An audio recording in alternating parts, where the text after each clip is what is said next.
Hello, and welcome to Recapping with Delora and Ashley. Please follow us on Instagram, Facebook, and Twitter at Recapping Podcast. Also, rate, review, and subscribe to our show on your favorite podcast platform. We're on all the things. We want to hear your thoughts on the movies and shows we review. Leave us a comment on Apple Podcasts or our YouTube channel, and we will read them during the show. Or reach out to us on social media. We love talking all things entertainment and pop culture with you. Thank you guys so much for listening. Thank you. Hello, Ashley. How are you doing today? Hello, darling. I am making it. Living in Florida is always an adventure during hurricane season, but we're here. Thankfully, Central Florida pretty much stayed out of the way, which was nice, but we still got a couple more months to go. So keep us in y'all thoughts and prayers, okay? Absolutely. Well, guess what, Ashley? You can definitely get a cheap trip on a cruise. Possibly get stuck out there. Well, that happened to one of my friends too. They went, I think they were ported out of Miami one year and had to stay out at sea for like an additional, 3-4 days because of a hurricane situation. Yeah. No, that's why when I went in March because ain't nobody trying to live that life. That's like borderline claustrophobic, like when you're just like surrounded by water and can't get off. Like I think that's the thing, Delora. That'd be the thing, is like you have no choice, right? That's what would get you. It's like you're a prisoner on the ship because what are we gonna do? So definitely not ideal for me. And I don't really do like water. I can't swim, scary. So wouldn't be my cup of tea. I immediately think about the food. I'm like, what's the contingency plan? Like, how do they supply? Like, do they anticipate like an extra 2 to 3 weeks? Look at you, supply chain management, thinking about what do y'all have in the event of an emergency. No, that's appreciated and much needed, right? Because obviously those types of things can't happen. I can't remember if they were leaving a port and couldn't come back, because if that's the case, then obviously at least you're on port and you can get off possibly and be somewhere. But if they were just completely out to sea, I don't know. So, they need to put that on the website. Here's what happens if we can't get you back within your time frame. That made me nervous just talking about it. Ooh. Crazy. Well, I know I'm making a little bit of light of it, but I definitely want to keep everybody who was impacted and continues to be impacted. Thoughts and prayers. Hopefully it's minimal damage and no lives lost and all of that in this particular Hurricane Idalia situation. Amen. All right. Before we get into our headlines here, we need to beg our audience to write some reviews. Actually, I was looking at Apple Podcasts. I was looking at our beautiful, picture, and we haven't received a review since September 2022. Thank you for everybody who has reviewed us thus far. We completely appreciate it. But yeah, some fresh perspectives out there on these internets would be lovely for sure. Much appreciated. We've been working really hard this year, and we just love to know what y'all think. Feedback is important. Absolutely. It's make your reviews for all the corporate baddies out there. You know what I mean? And we've had some great conversations. If you guys have not listened to the last one with Stephanie McBee, it was a great convo. We had the one with Nicole Welch that dropped as well. So plenty of content out here for y'all. Plenty. We had some special guests. Shout out to Erica. Our recap of the Blackening was a lot of fun. And can we talk about our podcast counterparts with them Black mamas on our recap of The Perfect Find? Come on, y'all, please. Spend some good times. Spend some good times with some Black women. Yes. Help a sister out. That's all I'm saying. That's all I'm saying. All right, let's go ahead and get into our headlines. So before I begin even again, there is nothing going on out in these streets, Ashley. You know, like sometimes things be so piping hot. It's like, oh, I can't wait to talk about that on a podcast. Girl, I feel like going to the grocery store during the pandemic, everything has been picked over. Nothing new on these shelves, but It's going to happen next week. It's going to happen when we take a week off. That's when it's going to happen. We're going to take a little break, okay, for the holiday. But yeah, nothing. But I digress. Our first topic, Ashley, in elementary school, how did you spend your sick days?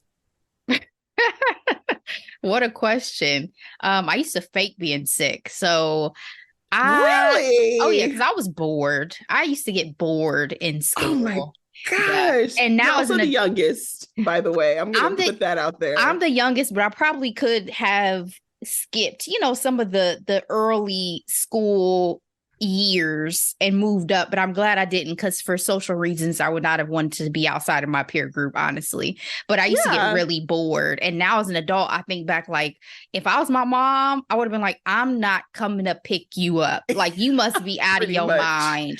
You better figure it out. You know what I'm saying? Because she would come to the school and I would have the biggest smile on my face. She'd be like, I thought you was sick. And I was like, I am sick. Hilarious. Just wasting people's time, right? So I can't remember really being sick, but probably, if I was sent to my grandparents' house or something, I was watching some soap operas. I was watching some daytime television. Absolutely. I was watching things like that. But I know where you're going with this story. And, obviously, as a part of daytime TV, I watch staples such as The Price is Right. Come on down, Ashley. Yes. The legendary Bob Barker passed away at the age of 99 years old. He was hired to be the host of The Price is Right in 1972. Ashley, I'm looking at NBC News. It says Bob Barker, the longtime host of television's The Price is Right, who used his combination of comfort food charm and deadpan humor to become an American television staple, has died, according to his longtime publicist. His publicist is ride or die, because he was like, it is with profound sadness that we announce that the world's greatest MC who ever lived, Bob Barker, has left us. Wow. Ashley, when I was home from school, definitely had some chicken noodle soup, definitely had some ginger ale, and definitely had some Price is Right in the background. And honestly, when he retired, it was such a big deal, because it was one of those things where as a kid and even growing up, it's like, oh, he's always been old, so like, why is he That's hilarious. This is one I just talked about, because when we were talking about the passing of the torch with Wheel of Fortune and Pat Sajak to Ryan Seacrest, and I was saying this was the major one for me when it happened, was Bob Barker retiring, because my grandmother loved The Price is Right. Rest in peace, Barbara. And we were always watching this show over the summers when I was staying with her. And it's funny because, the biggest change ups to me was the physicality, the fact that contestants started jumping all over Drew Carey. I was like, y'all gonna give that man a herniated disc or break his back or something. Exactly. The way the contestants used to jump on Drew. But Bob Barker was so elegant. I remember that being a big is he was just a very elegant man. He was like, he's like the white MC show host equivalent of a Harry Belafonte. Like, it was an elegante, it was a swag, it was, he had a voice, he had a presence, and then you had the Barker's beauties that were a big staple of it, which finally got more diverse later on. You started actually having men that were a part of that as well. But yeah, I mean, it was just such a thing to witness. And I really used to enjoy watching The Price is Right, because it was fun in terms of, the prizes and the games, but also because Bob Barker just had such a presence. Well said, Ashley. There's a lot in this article. Apparently, he's had other jobs in television, but obviously, this one being the most iconic. Bob Barker retired in 2007. That's when Drew Carey took over. So, looking at Entertainment Weekly, they are going to have an hour tribute on CBS airing August 31st. So, The day this episode drops will be the day it's available. rest in peace, Bob Barker. Much love and prayers to his loved ones and family. All right. Our next headline: Keke, keep a job, aka Mother Parker, turned 30 years old on August 26th. Shout out Virgos. And guess who she spent it with, Ashley? And decided to put it on social media. I was surprised. I was in the potential minority that was surprised. Good old Darius. Her partner in crime, quote unquote, her baby daddy, Darius. Apparently, he's obsessed with Virgos. And that was my question to you, Ashley. Are you surprised? I was. We just talked about this when the boyfriend video came out. I was like, oh, she's single, right? That felt like a declaration of it's over. But, as Van said on Higher Learning, these people don't care nothing about us and our opinions. They get in, maybe upset with each other for a little bit, and then they start doing the Kama Sutra. They get laid up. They start licking each other, and they get over it real quick. They get over it real quick. So clearly they, whatever capacity they're choosing to be around each other, if nothing else for the sake of the kid or for more, they live in their best lives. So if they over it, we over it, Three things to everything you just said. One, you did not just say the Kama Sutra. Like, I am done. Done. Two, she has that man's birthday tattooed right underneath her butt cheek. So really going nowhere. Is this new or this is old? I don't know. And I have an article to reference it, but I'm not reading that hard. They're together. That baby also, this is my third point, is very young. So I feel like they might have been upset at each other, but nobody wants to be a single parent to a baby that young. I mean, at least in her case, she would have the budget to have full support. But yeah, I mean, I'm sure it's hard to sever those ties, not just because the baby's young, but because, I mean, they love each other. I'm sure they were 10 toes down before the Twitter scandal that erupted. So, and they're still young. I mean, she's 30. He's probably 30-ish as well. It's life. Enjoy yourselves. Do y'all thing. Just stay off of Twitter, Darius. That's what I'm saying. And looking at people.com, mind you, several weeks ago, he was focusing on his career and all this, that, and the other. And I guess, But then he said he never said that. He said he never said anything. He said anybody who's speaking on my behalf is lying. I've never spoken to anybody about anything. That's what he said. Interesting. I'm trying to say, oh yeah, because looking at people right now, it says with this source telling people earlier this month that Jackson had moved on. So that's them covering their tracks for sure. Mm-hmm. When I saw that video, I'm like, why is she acting like she ain't with this man? Like, oh, my partner in crime, and you're obsessed with Virgos. Girl, okay, we know what this is. I didn't watch the video. I didn't watch it. I just heard about it, and I was like, this is why I don't get to invest it, because this right here, like, this is not my life. I don't have any skin in the game. What do you think she did the Usher video thing for? Just to keep people rooting for her? I don't know. I guess because, again, as far as the public, it was her. Because I think I even said it when we talked about it that, it made me feel like she was getting the last laugh, at least in terms of the public spectacle of everything. Yes. So maybe that still was it. It's more so about let me calm these waters that have been created versus getting back at him. It was more so like, oh, this is it. This is it. Let me go ahead and make this little splash, and then we done talk about this. And but that song, views. That song is a bop though. Like, it is. Even you posted it on the post you did for that episode. And every time I Yeah. scroll past it, I'm like, damn, I love this song. Like that song is a vibe. So Right. And speaking of our last conversation as well, Usher for Super Bowl halftime show 2024. Okay. absolutely. You put it out there, and I 1,000% agree that Usher should be the halftime performer. It's in the atmosphere now.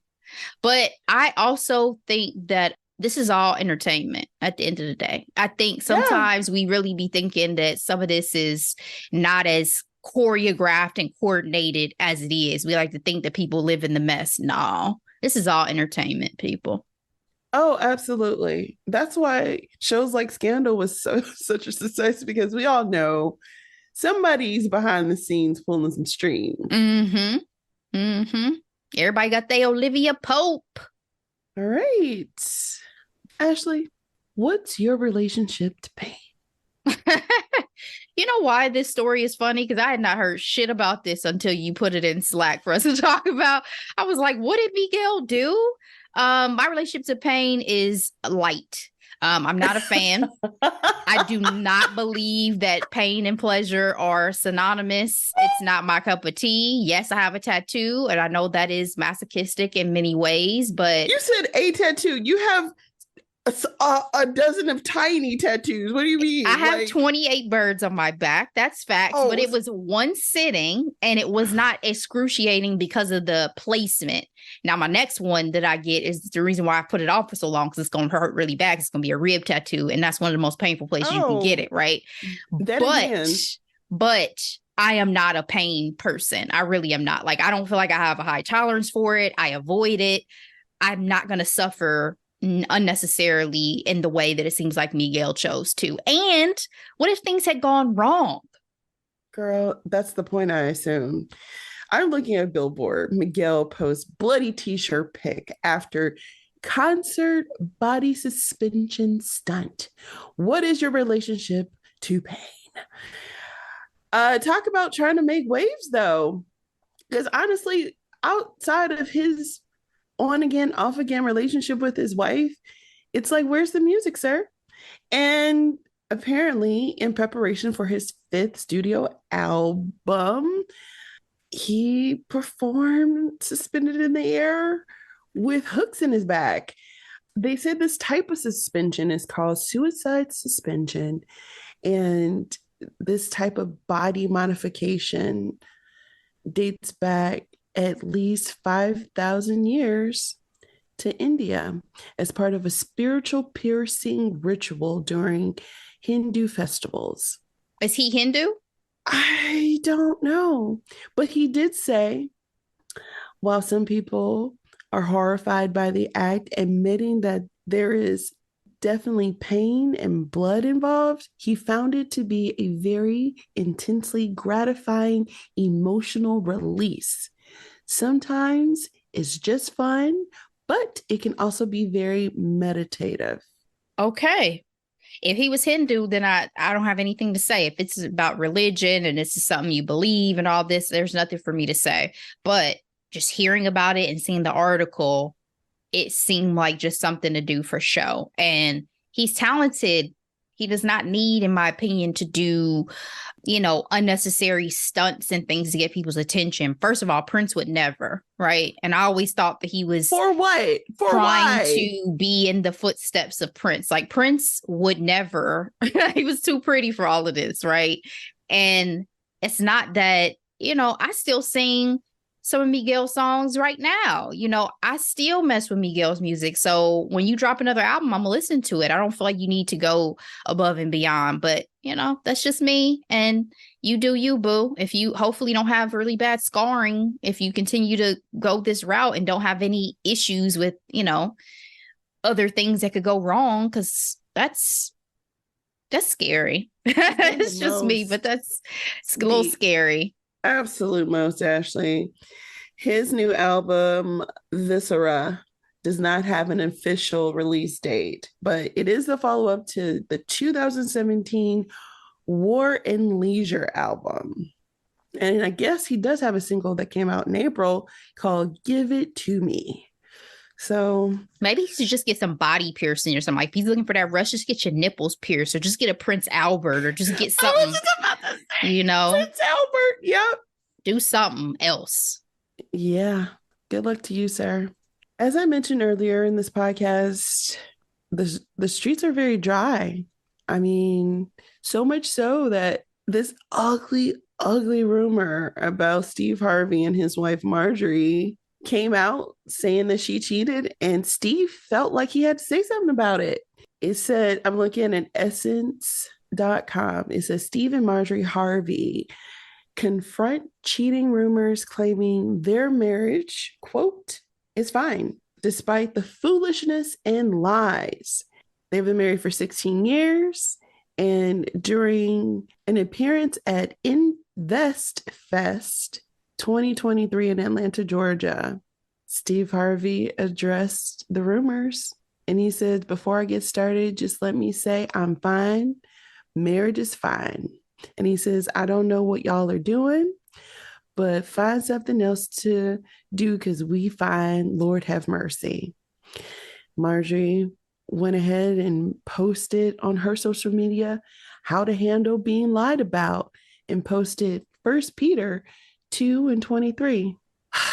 Are you concerned about the Harveys, Ashley? I'm not. I hadn't even heard anything about these rumors until I saw that he had made a statement video or whatever. And I was like, I didn't know anything about y'all supposedly having marriage issues. I mean, they're not on my radar as people who have rumors spread about them. I would be shocked if Marjorie was cheating on him, but hadn't been paying it any attention. So I'm surprised that they felt the need to talk about it, you know? And that's my follow-up question is like, should they have just let that dusty internet rumor just float, or should you say something, especially at an event like Invest Fest? Is not the type of audience, that would care about salacious rumors like that. Sometimes I wonder how some of these rumors get back to celebrities if they choose to speak on. Is it because it came from someone that's actually closer to you and not just public speculation that makes people want to clear the air about certain things? Is there somebody in your circle or somebody that you work with or have a deal with or something that's like, hey, what's going on? Because again, I just don't feel like there's been a hoopla about it. This ain't Will and Jada. You know what I'm saying? Where the streets are talking. So, oh my gosh, very true, very true.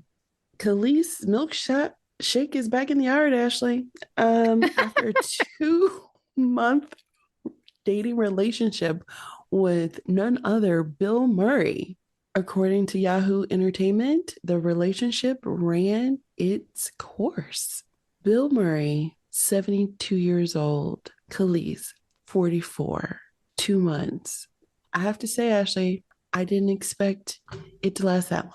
I'll be honest with y'all. I don't think he ever had that milkshake on lock because I can't imagine he ever could dip in it. You know what I'm saying? Like, it is difficult for me to ever imagine that they had anything more than a platonic bond, like a relationship. I'm gonna put that in quotes because maybe I was just, chilling with you. We just had some great conversations. We just went out on occasion. Okay, first of all, I think Kelis is very much capable of having a relationship with a 72-year-old man because she's just that type of quirky.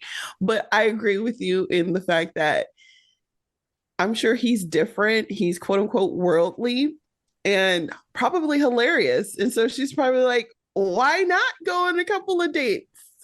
I can imagine that Kelis would get down with a 72-year-old too if he was like the Golden Bachelor. You know what I'm saying? Oh yes, Golden Bachelor. Yeah. It's Bill Murray specifically that I just cannot imagine what if her getting down with. Groundhog's Day. You never know. Groundhog Day. First of all, that was a fantastic movie. But it was. I don't think I've ever heard anybody say they have a crush on Bill Murray. That's no shade to Bill Murray. I just haven't heard it. I think that they may have had a great time together, but getting busy in the sheets, I just could never, my mind never went there, right? I was like, they probably just had a great time together, great companionship. Everything doesn't have to be sexual because I couldn't imagine it. Very, very. Yeah. And I don't know. I love Kelis, and her body is body goals for me because I'm just like, I want to go live with her. Like, can I come to the farm? I want some chicken. I want to taste her I want seasoning. Like sustainable living. I need somewhere to go live that has good food. I need to be her taken her care of. her bountiful brand. Exactly. Good luck, Kelis, as you navigate these dating waters. Girl. Our final headline today, Ashley, I am looking at Teen Vogue. Zendaya and Tom Holland hit the basketball court for a good cause. You know, I love Zendaya, but I'm not going to lie. I'm pretty sure this was scheduled in time for promo for her Challengers movie that's not happening because she's also on the cover of Elle looking fucking amazing. Those pictures, Ashley, fire, fire, fire, fire, fire. That's a good point because I was like, what do they have to do with basketball? The movie was supposed to come out in September, and I'm pretty sure, the cover, this wonderful cause, shout out, because let me explain that. So Zendaya is in her hometown of Oakland, and on Friday they opened a brand new basketball court for the community in collaboration for Hoops Bus and Project Blackboard. Zendaya contribute to the new court built at Lowell Park, and she's posted multiple pictures and videos on social media. Tom is out there looking adorable. They're just adorable to me. And it's a good time. And I love how much her community means so much to her. So to see her give back in this way is a good look. Ashley? For sure. Yeah. But that is a good point about promo, though, because tennis for the movie, basketball, still in the sports arena. I get it. But yeah, being her hometown and all of that, super cute. I think I have a newfound like enjoyment of Tom since I listened to his interview with Jay Shetty, because I realized I have never heard Tom speak that much before in my life. Like, I've never heard him. You just be cute in like Spider-Man interviews. I've only seen him in his brief clips on social media and playing his roles. And I was like, oh, I forgot he's a person. So like to hear him really talk long form and to talk about his admiration for his father and just all these stuff, was like, oh, so adorable. So his dad is like some famous doctor or something, right? His dad is a musician, actually. Oh, oops, sorry. Yeah. I knew he was something in the sphere. So yeah, okay. He's a musician. But yeah, I think that it's nice to see them together, even though not together. I mean, they still kind of weren't lovey-dovey like some couples, but I don't think just being out there together that would bring them. I fully understand. That's what I'm saying. At least just kind of doing something together and to show, support for, as you mentioned, the community she grew up in is lovely. So, and I love Zendaya. She's one of my top 5 faves. So love to see it.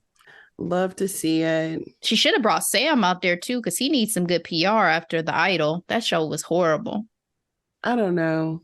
Speaking of that, canceled after season 1. Yeah, that show was horrible. So when I didn't know they did that. They could cut down the show. They're like, oh, we're not going to have the full 10. We're going to cut this down. 5 episodes. And I tried to, sorry guys, it's a tangent. I tried to avoid the negativity and the reviews because I'm like, there's been many projects I've enjoyed that have not gotten great press and all that. Absolutely. I watched maybe 2.5 episodes and it bothered me so bad I had to stop watching it. Ooh. Like there was one particular scene where the Weeknd's character was doing something that was just so egregious and disrespectful, and I was like, I'm not about to sit through this. Like I'm torturing myself watching this BS.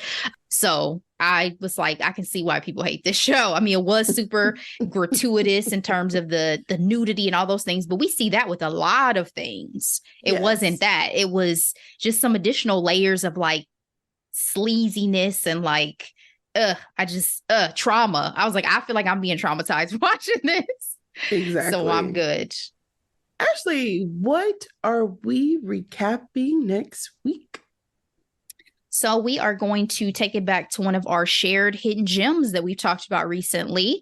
And it is with Michelle Buteau, Survival of the Thickest, available on Netflix. 8 episodes, guys. This show was so enjoyable, so cute, based off of Michelle's collection of essays of the same name.